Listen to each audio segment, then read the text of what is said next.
যে নারী রান্না করার সময় তিনটি কাজ করবে ওই নারীর কপাল খুলে যাবে। আল্লাহ পাক রব্বুল আলামিন ওই নারীকে সম্পদশালী বানিয়ে দিবেন। আল্লাহ পাক রব্বুল আলামিন ওই নারীর ঘরে বরকত নাজিল করবেন।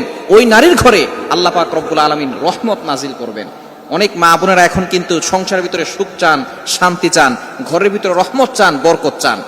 বিশেষ করে যে সমস্ত নারীরা সংসারে বরকত চান তারা কিন্তু অবশ্যই এই তিনটি কাজ করবেন। দেখবেন আপনার ঘরের ভিতরে শান্তি আসবে এবং আপনার রান্না সুস্বাদু হবে এবং আপনার রান্না যারা খাবে তারাই আপনার প্রশংসা করবে।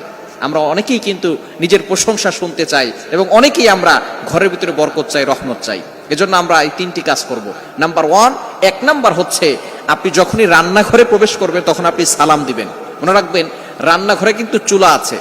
এই চুলা, গ্যাসের চুলা বলেন আর যেই চুলাই বলেন, এই চুলা থাকার কারণে যখন আপনি রাতের বেলা সেখানে থাকেন না, এখানে কিন্তু জিন জাতি থাকার সম্ভাবনা আছে। এই জন্য যখনই আপনি রান্নাঘরে ঢুকবেন তখনই সর্বপ্রথম 1 নাম্বার কাজ করবেন, সালাম দিবেন, আসসালামু আলাইকুম ওয়া রাহমাতুল্লাহ।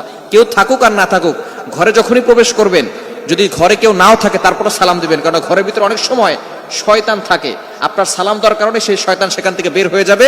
শয়তান আপনার ঘরের ভিতরে আর বসবাস করতে পারবে না, সেখান থেকে শয়তান বের হয়ে যাবে। আল্লাহ পাক রব্বুল আলামিন নিজে বলে দিয়েছেন, কোরআন খুলেন, আল্লাহ পাক রব্বুল আলামিন বলছেন 18 নম্বর পারা 17 নম্বর পৃষ্ঠার 13, 14, 15 নম্বর লাইন, সূরাতুন নূরের 61, 61 নম্বর আয়াতে রব্বুল আলামিন বলেন, ফাইদা দাখালতুম বুয়ুতান ফাসাল্লিমু আলা আনফুসিকুম তাহিয়াতাম মিন ইনদিল্লাহি মুবারাকাতান তাইয়্যিবা। যেই ঘরে ঢোকার সময় কোনো ব্যক্তি যদি সালাম দেয়, আল্লাহ পাক রব্বুল আলামিন ওই ঘরের ভিতরে বরকত নাজিল করেন। আল্লাহ পাক রব্বুল আলামিন পবিত্র রিজিক সেখানে দান করেন।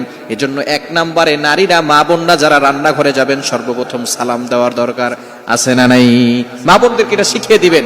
আপনারা বাসায় গিয়ে মেসেজ পৌঁছে দিবেন, মা বোনরা যারা আছে 1 নম্বরে তারা রান্নাঘরে ঢোকার সময় সালাম দিবে। নাম্বার 2, দ্বিতীয় নাম্বার হচ্ছে প্রতিটি কাজের শুরুতে বিসমিল্লাহ পড়বে। বিসমিল্লাহ পড়লে ওই কাজের ভিতরে আল্লাহ পাক রব্বুল আলামিন নিজে বরকত দিয়ে দেন। বিসমিল্লাহ পড়লে কোনো রান্না করলে ওই রান্নার ভিতরে আল্লাহ তাআলা স্বাদ বাড়িয়ে দেন, ওই রান্নার ভিতরে আল্লাহ তাআলা রহমত দেন, ওই রান্নার ভিতরে আল্লাহ তাআলা বরকত দান করেন।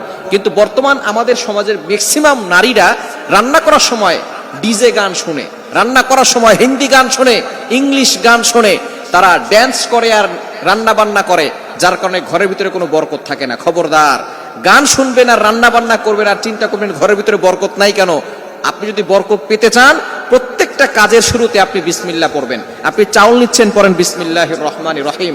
চাউল ধৌত করতেছেন, বলেন বিসমিল্লাহির রহমানির রহিম। মাছ কাটতেছেন, বলেন বিসমিল্লাহির রহমানির রহিম। আপনি গোশত ধৌত করতেছেন, বলেন বিসমিল্লাহির রহমানির রহিম। আপনি যেই কাজটাই করবেন আপনি বিসমিল্লাহ পড়বেন, দেখবেন যেই কাজে বিসমিল্লাহ বলা হয় ওই কাজে বরকত বেশি হয়। এজন্য 2 নাম্বার নারীরা যে কাজটা করবে সেটা হচ্ছে বিসমিল্লাহির রহমানির রহিম। এটা পড়ে তারপরে প্রত্যেকটা কাজ করবে। আল্লাহ তাআলা ওই ঘরের ভিতরে বরকত দিবেন, খাবারে বরকত দিবেন এবং খাবারের স্বাদ আল্লাহ তাআলা বাড়িয়ে দিবেন। 3 নাম্বার কাজ হচ্ছে বেশি বেশি করে দুরূদ শরীফ পাঠ করবেন। দুরূদ শরীফ পড়লে আল্লাহ বিপদ থেকে হেফাজত করেন, ওই ঘরের ভিতরে আল্লাহ পাক রব্বুল আলামিন বরকত নাজিল করেন। দুরুদের অনেক ফজিলত আছে। যে ব্যক্তি নবীজি সাল্লাল্লাহু আলাইহি ওয়াসাল্লামের উপরে একবার দুরূদ পাঠ করবে, আল্লাহ পাক রব্বুল আলামিন তার উপরে 10 বার রহমত নাজিল করবে। শুধু তাই নয়, আল্লাহ তাআলা তার 10টি গুনাহ মাফ করে দিবেন, 10টি মর্যাদা বাড়িয়ে দিবেন। এজন্য দুরুদে ইব্রাহিম, সবচেয়ে ফজিলতপূর্ণ দুরুদ হচ্ছে দুরুদ ইব্রাহিম। আমরা দুরুদ ইব্রাহিমটা পড়ার চেষ্টা করব এবং বিপদ আপদ থেকে বাঁচার জন্য, ঘরের ভিতরে বরকত আনার জন্য বেশি বেশি করে ঘরের ভিতরে দুরুদ পাঠ করব।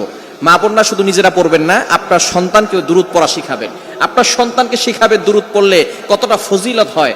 যে ব্যক্তি নবী সাল্লাল্লাহু আলাইহি ওয়াসাল্লামের উপর দুরুদ পড়বে তার প্রতি অনেক ফজিলত রয়েছে এবং আল্লাহ পাক রব্বুল আলামিন প্রটেক্ট ফ্রম অল অ্যাক্সিডেন্ট, সকল দুর্ঘটনা, অ্যাক্সিডেন্ট থেকে আল্লাহ পাক রব্বুল আলামিন তাকে হেফাজত করবেন। সুতরাং মা বোনরা ঘরের ভিতরে এই 3টি কাজ করবেন, আপনার কপাল খুলে যাবে, সম্পদে বরকত আসবে, আপনার রিজিকে বরকত আসবে, ঘরের ভিতরে রহমত আল্লাহ তাআলা বৃষ্টির মতো নাজিল করে দিবেন। আল্লাহ তাআলা আমাদের প্রত্যেকটা সংসারের মা